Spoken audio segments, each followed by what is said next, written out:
Hey, Brianna. I thought this may be a little bit easier. So, I do like your topic. I think it's interesting, and I think that it is something that you could argue, but I just want you to think about a few things before you proceed. Um, I am not well versed in this subject matter, and so it sounds like you are. You may know it a little bit better than I do. So, if you think back to how your papers were constructed in Comp 1, you had your thesis that had your A, your B, your C. You had very different points. You had point 1, point 2, and point 3. So, I want you to think about this topic and ask yourself, are you going to be able to have a point 1, a point 2, and a point 3?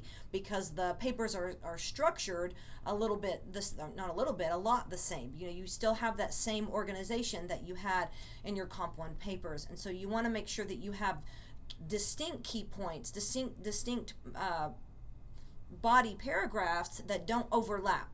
And what I mean by that is that they don't mean the same thing.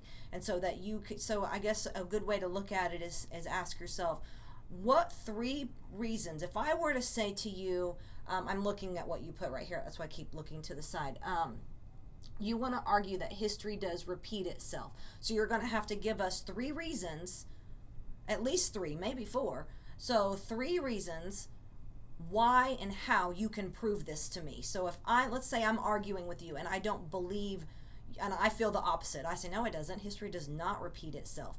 So you don't want to be vague. You need to have three concrete reasons to prove to me why it does repeat itself. And so think about those three things, and then respond back to me. I'm not telling you no on this topic. I think it's a good topic, but I just want you to give it some thought because I don't want to set you up with a topic that you're really going to struggle with or have a harder time writing this paper than it needs to be. So just keep that in mind, and I appreciate you one posting early, and then the interaction that you've had with me. I appreciate that. So let me know what you think.